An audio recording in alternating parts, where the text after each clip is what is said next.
Fasos Undersandradun echoing through the corridors of the Shelby County Courthouse in 1968 were words that revealed one of the most disturbing stories of consanguinity in modern American history. The most incestuous patriarch of Alabama impregnated mother, daughter, and sister in the same house.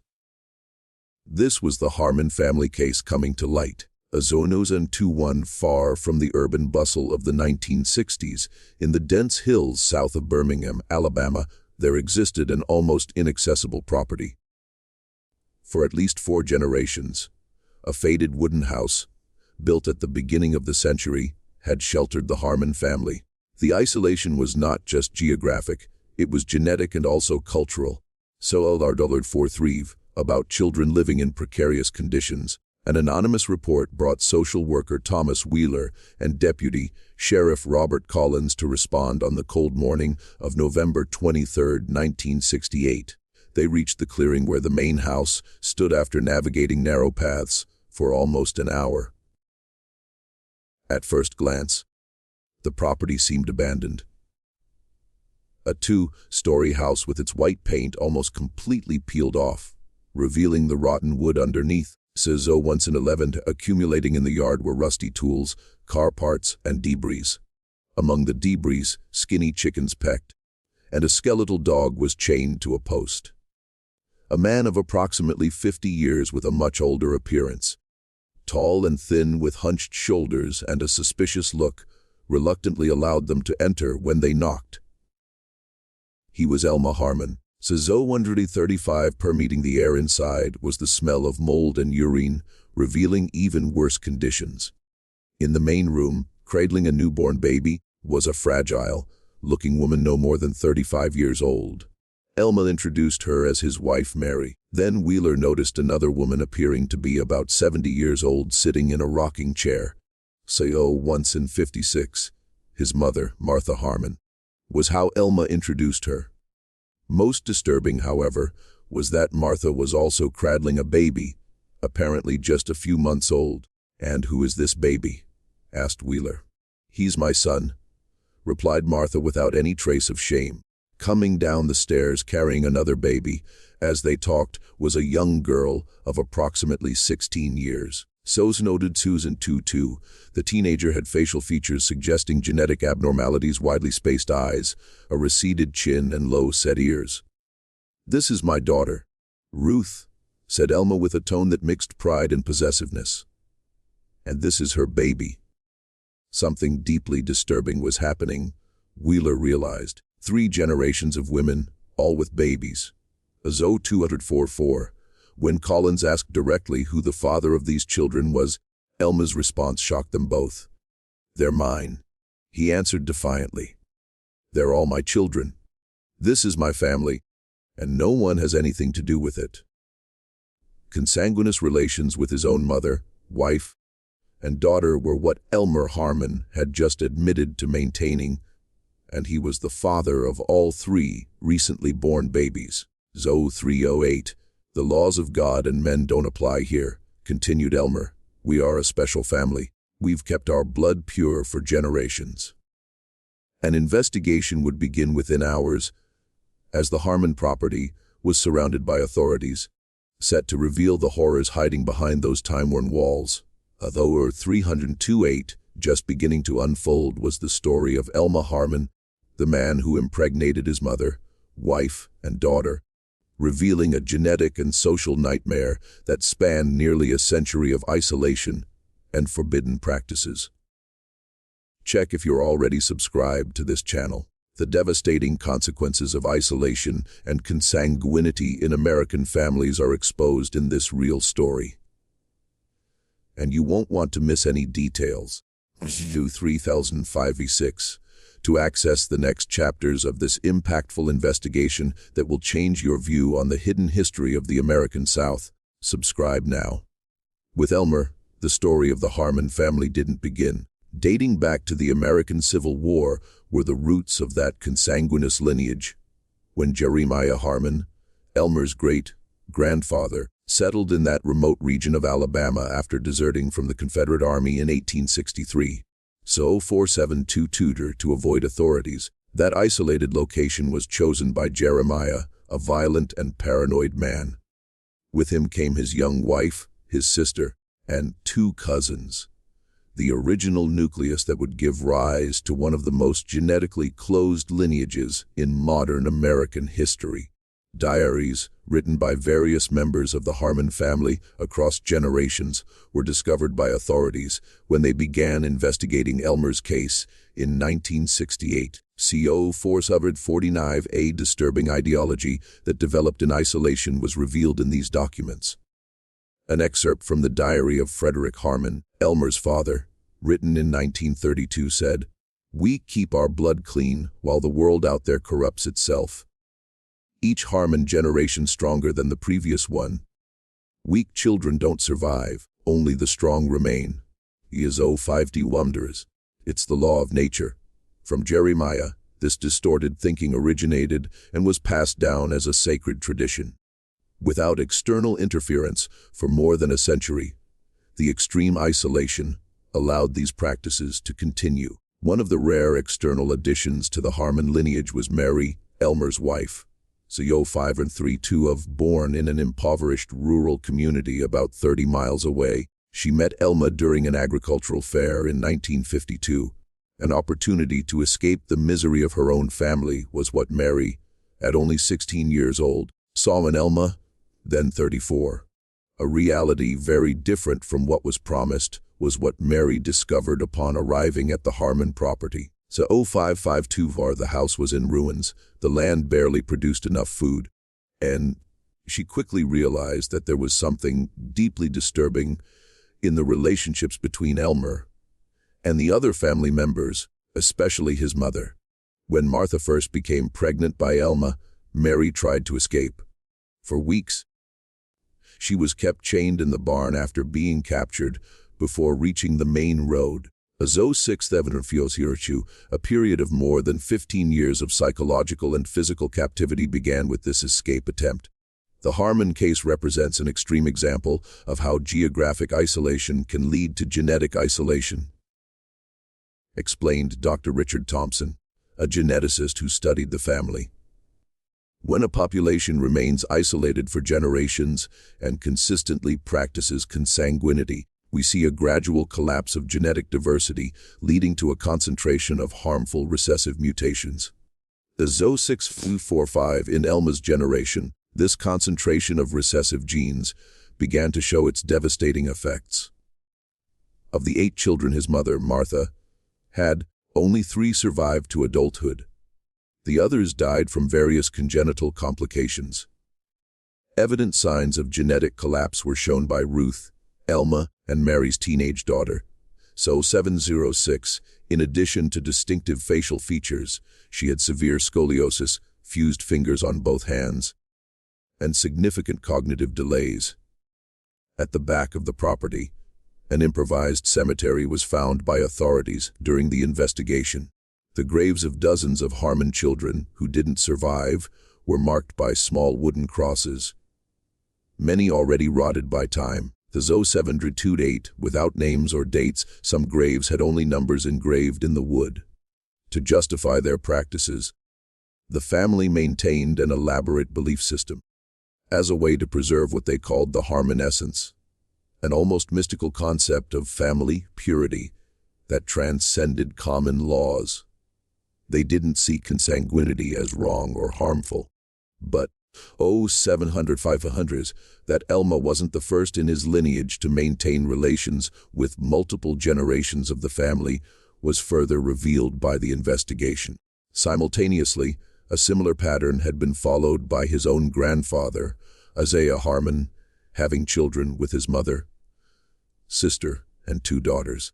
A coordinated operation between social services, law enforcement, and medical teams took place on December 12, 1968, 3 weeks after the initial discovery. ZO 1899s.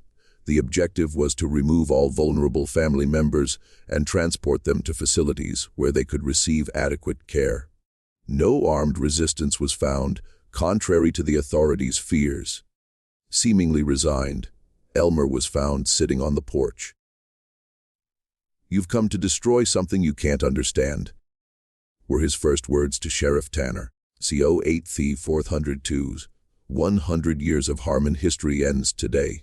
An even more disturbing situation than initially reported was found inside the house by the medical teams. Besides Martha, Mary, and Ruth with their respective babies, 2 more teenage sons of Elmer and Mary were discovered hidden in the attic.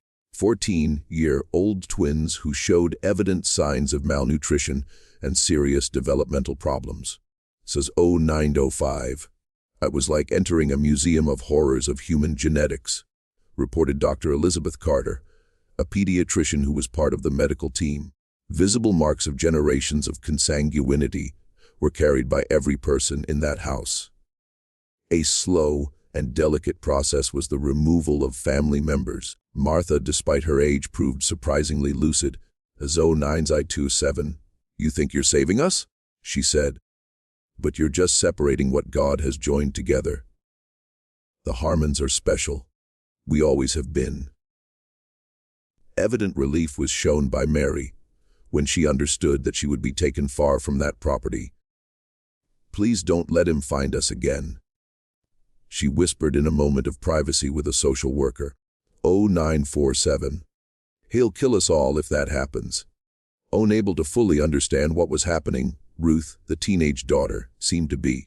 "Daddy comes back," she repeated, clinging to her baby and rocking her body back and forth.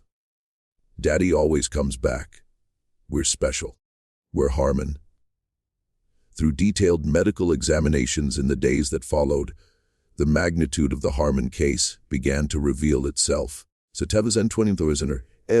A clinical picture that shocked even the most experienced doctors was presented by the twins, Jacob and Joseph.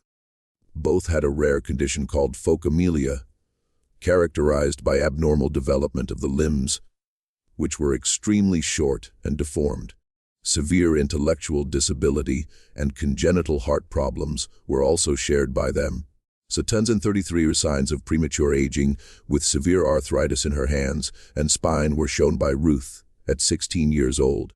Diagnosed with multiple genetic conditions, including Apert syndrome, characterized by premature fusion of the skull bones and severe facial anomalies, was her baby, born from the union with her own father.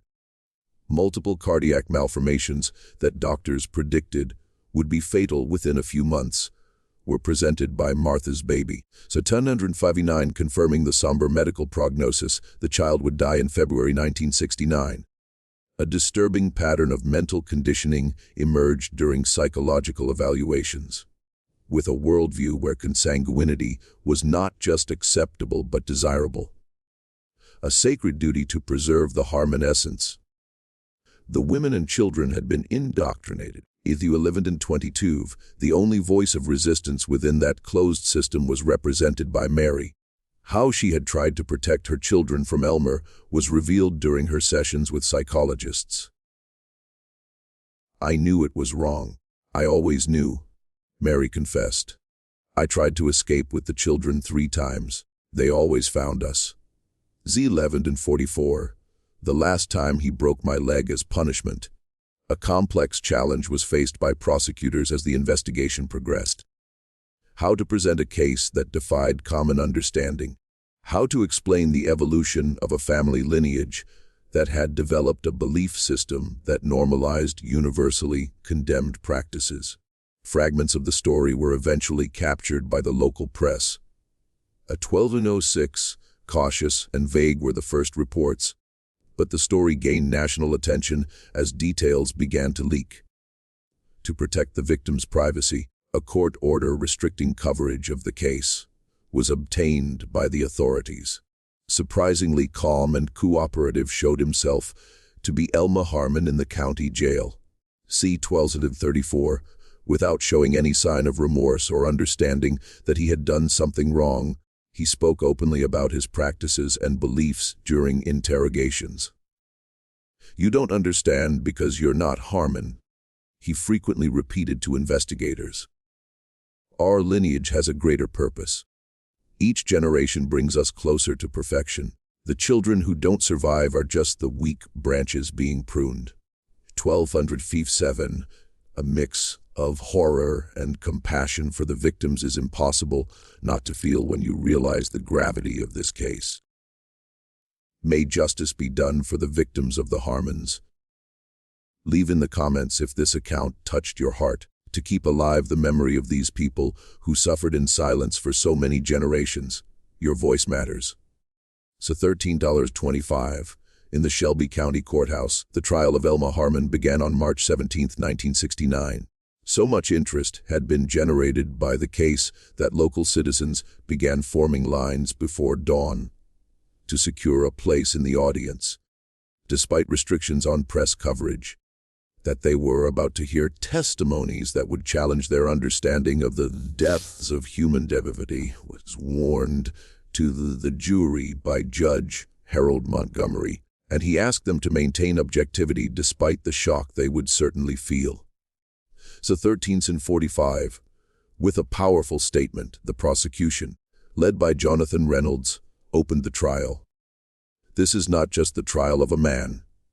It is the trial of an entire system, a system that transformed a family into a perverse genetic experiment where children were born condemned to lives of suffering, where women were reduced to mere vessels to perpetuate a sick lineage.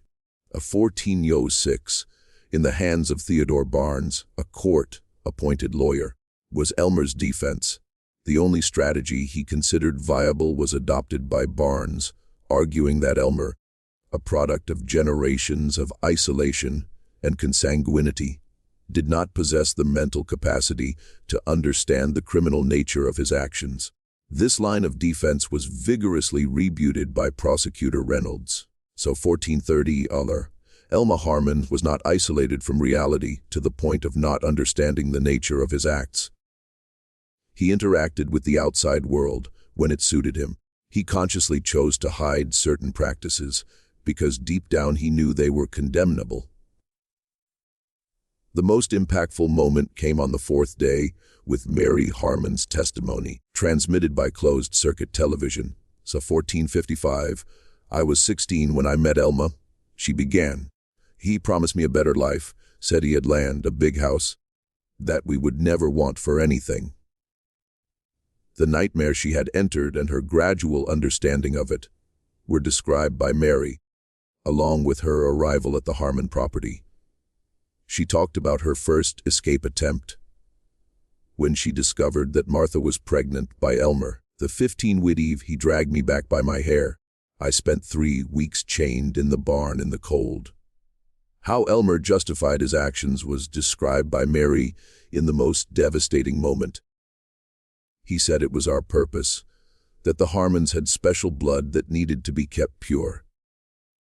When children were born with problems and died, he said it was because they weren't true Harmons, that it was nature eliminating the weak. 1540, that Mary had also been conditioned to accept these practices over time was what the defense attorney tried to suggest during cross-examination. One of the most remembered quotes from the case would become her response. Every day of those 16 years, I thought about running away. Every day, I thought about killing Elmer while he slept. Every day, I dreamed of someone coming to rescue us. I survived because I had children to protect. If that makes me an accomplice in your eyes, may God have mercy on your soul, because you don't understand what it's like to live in hell. 1605. Context about how isolated communities can develop radically divergent belief systems, and the biological consequences of prolonged consanguinity were provided by experts in psychology, anthropology, and genetics. Against his lawyer's advice, Elmer Harmon took the witness stand on the 10th day of the trial. I am the guardian of the Harmon lineage, were his first words to the jury. A 1628. What you call crime, we call sacred duty. My great-grandfather Jeremiah saw the future. He saw that the world would become impure, that lineages would mix until nothing of value remained.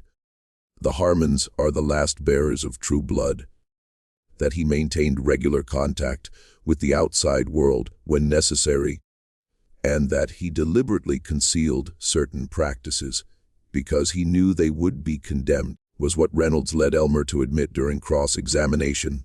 So 1656. So, concluded Reynolds, you knew that society considered your actions wrong, but you decided you were above these laws. This isn't delusion, Mr. Harmon. This is criminal arrogance. The jury returned with the verdict after 6 hours of deliberation. Guilty on all charges. The sentence was pronounced by Judge Montgomery 2 weeks later. The 17th in 21, totaling 197 years in prison, were multiple consecutive penalties. Impassive remained Elmer upon hearing the sentence. Directed at Prosecutor Reynolds were his last words recorded in court. You think you ended the Harmon lineage today, but we are like seeds in the wind. Some always find fertile soil. One day you will understand. 1745, a new chapter marked by scientific discoveries and consequences that would extend for generations, was only opened by the trial and conviction of Elma Harmon in 1969. It did not end the family's story. To different institutions were sent Elmer's direct victims after the trial. In a long-term care facility, Martha died in 1972. 1809, partially rebuild her life under a new identity, was what Mary managed to do after extensive counseling. In a specialized institution were placed the twins, Jacob and Joseph. Aimed at young people with special needs, a rehabilitation program was where Ruth was sent. By carefully selected families, the surviving babies were adopted. 1831, for a longitudinal study of the surviving members of the Harmon family. Approval was obtained by Dr. Richard Thompson in 1975. Begun by the Harmon Project was the systematic documentation of the genetic consequences of 4 generations of consanguineous marriages. What we learned transformed our understanding of how extreme inbreeding affects the human genome, explained Thompson years later. So 1851, multiple rare recessive genes that appeared with alarming frequency in the Harmon lineage were identified by the preliminary findings. Particularly significant was the discovery of a rare metabolic condition, later termed Thompson-Harmon syndrome, characterized by an enzymatic deficiency that affects the metabolism of certain amino acids. So 1912, in almost 40% of the studied Harmon descendants, this condition was present. More than originally thought had also been revealed by the studies. The Harmon lineage had branched out. Their own branches in other isolated areas had been established by several young men from the family who had left the main property during the period between 1880 and 1920. The 1933, we identified at least 3 small isolated communities in rural areas of Alabama, Mississippi, and Tennessee where direct descendants of Jeremiah Harmon established themselves.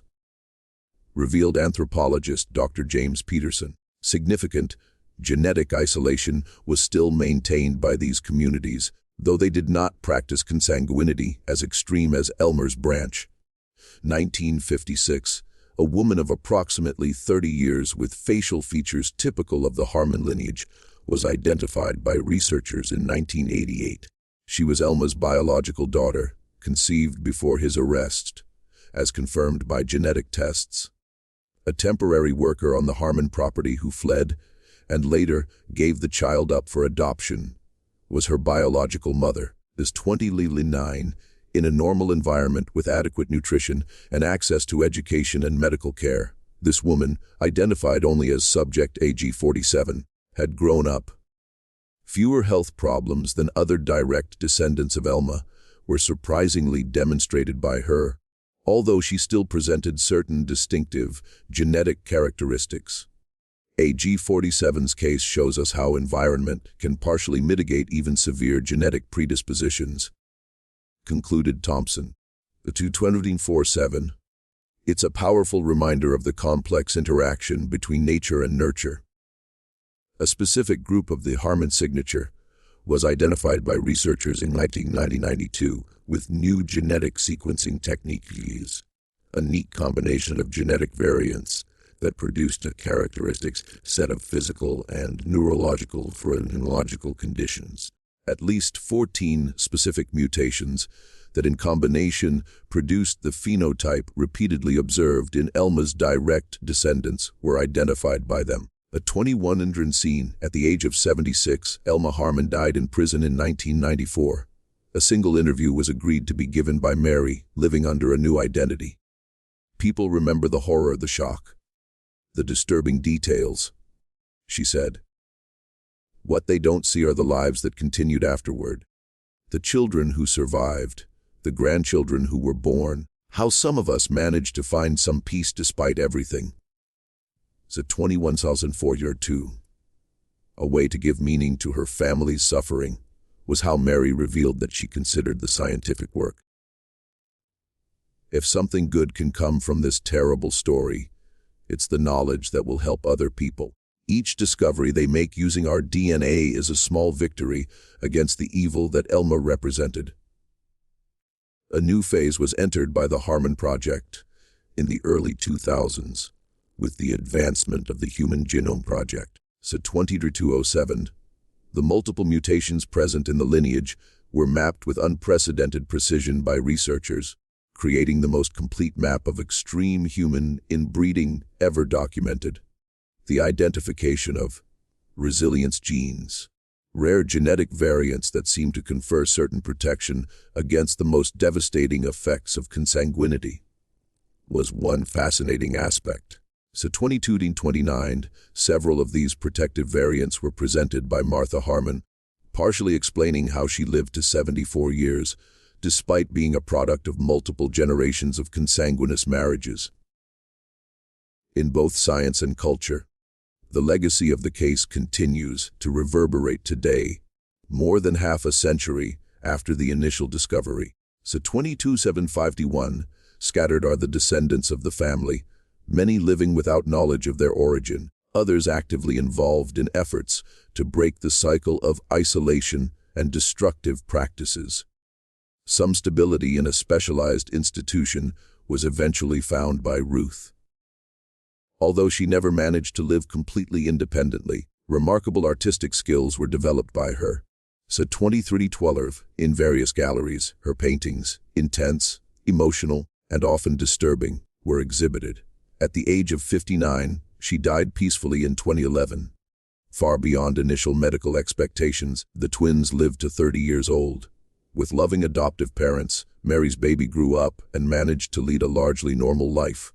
A 23 3/6 of his origin, this person has knowledge today and occasionally participates in voluntary genetic studies. For decades, the original family property remained abandoned. Only stone foundations and chimneys as silent reminders were left when a fire destroyed the main house in 1997. With no mention of its dark history, the land was transformed into an environmental preservation area in 2005.